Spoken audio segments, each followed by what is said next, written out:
ফিরে এলাম বিরতির পর। বিদ্যালয় কেবল বাণিজ্যিক প্রতিষ্ঠান নয়, ফি দেওয়ার জন্য শিক্ষার্থীদের হুমকি দেওয়া একেবারেই যায় না। অভিমত দিল্লি হাইকোর্টের। দ্বারকায় অবস্থিত দিল্লি পাবলিক স্কুল কিছু শিক্ষার্থীকে বিদ্যালয়ে ঢুকতে না দেওয়ার জন্য বাউন্সার নিয়োগ করায় উদ্বিগ্ন আদালত। বর্ধিত ফি না দেওয়ায় শিক্ষার্থীদের হুমকি দেওয়া ও বিদ্যালয় চত্বরে ঢুকতে না দেওয়ার জন্য বিদ্যালয়ের পদক্ষেপে তীব্র সমালোচনা আদালতে।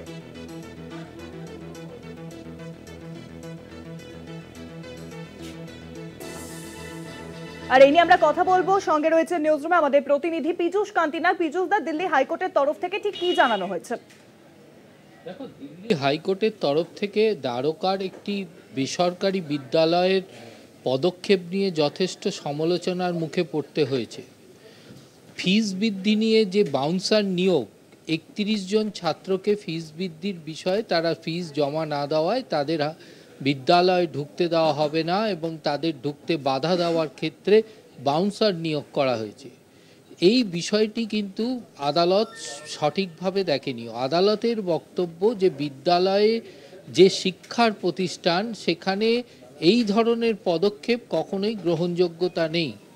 ঠিক একইভাবে কলকাতা হাইকোর্টে কলকাতার বেসরকারি বিদ্যালয়গুলি যখন ফিস বৃদ্ধি করেছিল, গোটা কলকাতা জুড়ে যে আন্দোলনের ঢেউ উঠেছিল এবং তা পরবর্তীকালে কলকাতা হাইকোর্ট পর্যন্ত গড়িয়েছিল, সেখানেও কিন্তু সেই বিচারপতি আইপি মুখার্জি মন্তব্য করেছিলেন যে বিদ্যালয় একটি শিক্ষা প্রতিষ্ঠান, সেখানে ফিস বিদ্যালয়ের পরিষেবার জন্য একটা নির্দিষ্ট অর্থ অর্থাৎ ফিস নিতেই পারে, কিন্তু তার মানে এই নয় যে একটি শিশু বা ছাত্রছাত্রীদের শিক্ষার ক্ষেত্রে সেই ফিস না দিতে পারার জন্য তাদের শিক্ষা বন্ধ হয়ে যাবে বা তাদের শিক্ষা ক্ষেত্রে একটা প্রতিবন্ধকতা সৃষ্টি হবে।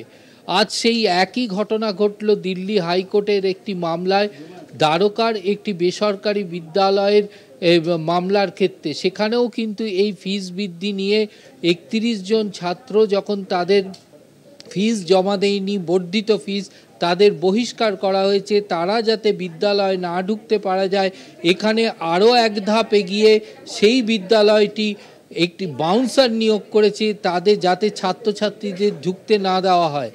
এই বিষয়টি আদালতের চোখে একদমই পরিষ্কারভাবে আদালত তার সমালোচনা করেছেন এবং আদালত পরিষ্কার জানিয়ে দিয়েছে ফিস বৃদ্ধির ক্ষেত্রে যে পদক্ষেপ, সেটা ছাত্র, অভিভাবক এবং শিক্ষা প্রতিষ্ঠানের মধ্যে আলোচনার সাপেক্ষে হতে পারে, যা কলকাতা হাইকোর্টও বলেছিল, এবং সেক্ষেত্রে শিক্ষার যাতে কোনো ব্যাহত না হয় সেদিকে কিন্তু বিশেষভাবে দৃষ্টি দিয়েছে দিল্লি হাইকোর্ট এবং একই দৃষ্টি ছিল কলকাতা হাইকোর্টে। কলকাতা হাইকোর্টে সেই মামলা বিচারাধীন রয়েছে, কিন্তু এখনও পর্যন্ত কিন্তু সেই ছাত্রছাত্রীদের শিক্ষার ক্ষেত্রে কিন্তু কোনো প্রতিবন্ধকতা সৃষ্টি হয়নি।